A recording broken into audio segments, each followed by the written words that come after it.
बार एक गांव में कन्हैया नाम का एक भोला भाला आदमी रहता था। कन्हैया का उसी गांव में एक छोटा सा घर था। घर में वो और उसकी पत्नी और एक छोटा सा बच्चा रहता था, जो उसकी पत्नी को अभी अभी कुछ दिन पहले ही हुआ था। कन्हैया के पास जमीन तो खूब सारी थी, पर वह सारी जमीन बंजर थी। उस जमीन पर कोई भी फसल नहीं हो पाती थी, जिस कारण वह अपना घर चलाने के लिए एक मुनीम जी के घर पर काम करता था। भाग्यवान, ओ भाग्यवान, आज मुझे मुनीम जी के पास बहुत सारा काम है। आज मुनीम जी का अनाज बाहर शहर बेचने को जाएगा, तो मैं आज खाना खाने नहीं आ पाऊंगा। तो तुम आज मेरा खाना किसी के भी हाथ मुनीम जी के घर तक पहुंचा देना। फिर कन्हैया मुनीम जी के घर पर काम के लिए निकल जाता है। आज तो कोई नजर नहीं आ रहा जिसके हाथ में यह खाना पहुंचा सकूं। लगता है आज मुझे ही खाना देने जाना होगा। कन्हैया की पत्नी कन्हैया को खाना देने के लिए मुनीम जी के घर के लिए निकल जाती है, मगर रास्ते में उसे एक सांप काट लेता है। अरे ये किसने काट लिया? मुझे कांटा तो छुआ नहीं है, कितना दर्द हो रहा है। सांप काटते ही वह जमीन पर गिर जाती है और वहाँ पर खूब सारी भीड़ इकट्ठा हो जाती है। कन्हैया लाल, अभी अभी गांव से एक खबर आ रही है कि तुम्हारी पत्नी को एक सांप ने काट लिया है। तुम्हें तुरंत ही उसके पास जाना होगा। कन्हैया चौंक जाता है और कन्हैया वहाँ से तुरंत ही निकल जाता है, मगर कन्हैया की पत्नी नहीं बच पाई। सब खत्म हो गया। तुम मुझे और अपने इस बच्चे को अकेला ही छोड़ गई। अब इस बच्चे को मैं कैसे पालूंगा? इससे बढ़िया तो मैं भी मर जाता। अपनी पत्नी के गुजर जाने के दुख में कन्हैया खूब दुखी हो रहा था। कुछ सालों बाद कन्हैया के जीवन में खुशी का माहौल बनता है। राजेश बेटा अब तक खूब बड़ा हो चुका था और उसकी बिजली विभाग में सरकारी नौकरी लग चुकी थी। आज बेटा तुझे लड़की वाले देखने आ रहे हैं। आइए आइए, आपका स्वागत है मेरे छोटे से घर में। राजेश को लड़की वाले देखने के लिए आते हैं और राजेश का रिश्ता नंदिनी के साथ पक्का हो जाता है। फिर कन्हैया अपने बेटे की शादी बड़े ही धूमधाम से करता है। फिर शादी के कुछ दिन बाद नंदिनी, ये लो पैसे, जरा अलमारी में रख देना। अरे बाप रे, इतने सारे पैसे! बेटा राजेश, तू इतने सारे पैसे कहाँ से लाया? तेरी तो इतनी तनख्वाह भी नहीं है। अरे पिताजी, ये तनख्वाह नहीं है। अब मैं तुम्हें कैसे समझाऊं? पिताजी, इसे अंग्रेजी भाषा में कमीशन कहते हैं। मतलब तू लोगों से घूस लेने लगा है। और क्या पिताजी? बेटा, तुझे तेरी माँ के गुजर जाने के बाद भी मैंने तुझे पढ़ाया लिखाया और इतनी बढ़िया नौकरी के काबिल बनाया, और आज तू उसी कुर्सी का फायदा उठाकर गरीब लोगों से घूस ले रहा है।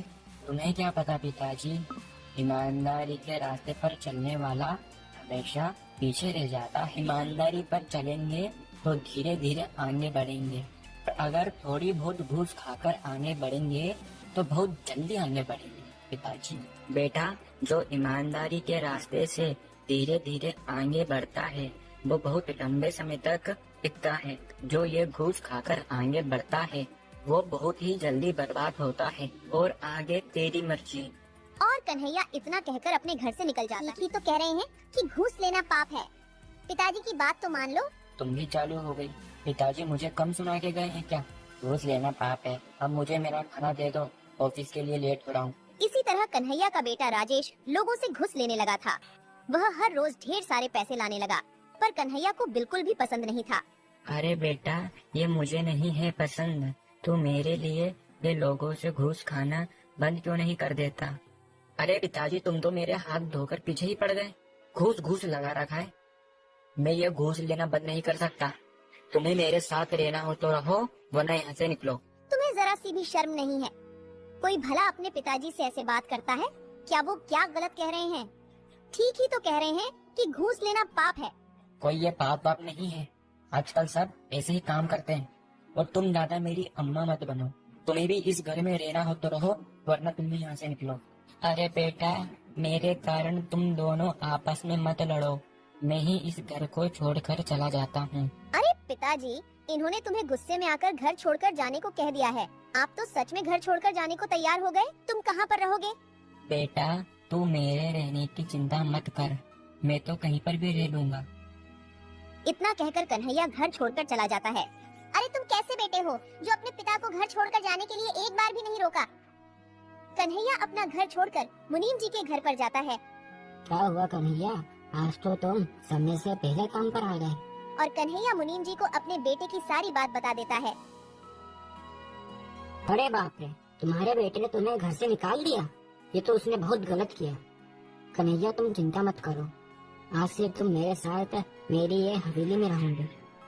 नहीं मुनीम जी, मैं तो मेरे खेत में ही रह लूंगा। कन्हैया तुम वहाँ पर कैसे रह पाओगे? मुनीम जी मैं वहाँ आराम से रह लूंगा। तुम्हारा मुंह उतरा उतरा क्यों लग रहा है? आज ऑफिस में कुछ हुआ क्या? हाँ, आज मैं लोगों से घूस लेता पकड़ा गया और अब मुझे अपनी नौकरी से भी निकाल दिया गया है। और मैंने जितना भी घूस का पैसा खाया है वो मुझे सरकार को वापस लौटाना होगा। मुझे बिल्कुल भी समझ नहीं आ रहा है अब मैं क्या करूँगा। कन्हैया अपने खेतों के बीच में एक झोपड़ी तैयार करता है और उसी झोपड़ी में रहने लग जाता है। मुनीम जी कन्हैया से मिलने उसकी झोपड़ी पर जाते हैं।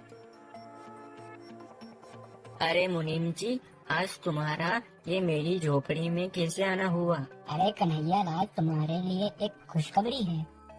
अरे जो तुम्हारी बंजर जमीन थी ना, वो एक फैक्ट्री निर्माण के काम के लिए खरीदी जा रही है, पूरे 5 लाख रुपए में।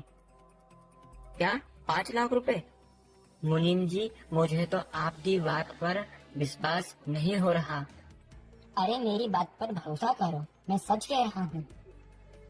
ऊपर वाले ने मेरी सुन ली। कन्हैया अपने बंजर जमीन को बेचकर उसी गांव में जमीन के पैसे से एक बढ़िया सा घर बनवा लेता है और उधर सरकार द्वारा पैसे लेने के बावजूद सरकार उनका घर भी जब्त कर लेती है, जिस कारण राजेश और नंदिनी को घर खाली करके जाना पड़ा। आज तुम्हारे लालच के चक्कर में पिताजी भी घर छोड़कर चले गए और आज हमें भी घर से बेघर होना पड़ा तुम्हारे लालच के चक्कर में। आओ राजेश बेटा, अब तो तुम्हारा पिता लखपति बन गया है। तुम यह खबर सुनकर आए हो, मैं जानता हूँ। तुम तुम्हारे पिता के पास केवल पैसों की लालच में ही आए हो। तुमने आज तक तुम्हारी माँ को देखा? ये कन्हैया ने तुम्हें तुम्हारी माँ के जाने के बाद खूब पढ़ा लिखा कर बड़ा करा और तुमने उसी पिता को घर से निकाल दिया। तुम्हें ये सब करते बिल्कुल भी शर्म नहीं आई? अरे मुनीम जी अब छोड़िए, वो अभी बच्चा है, उससे एक छोटी सी गलती हो गई। पिताजी मुझे माफ कर दो, मुझसे गलती हो गई और आपकी बात नहीं मानने के कारण आज मेरे हाथ से नौकरी भी चली गई। कोई बात नहीं बेटा, तुझे कहा था ना मैंने कि ईमानदारी के रास्ते पर चलेगा तो खूब आगे जाएगा। अब देख लिया ना बेईमानी के रास्ते का परिणाम।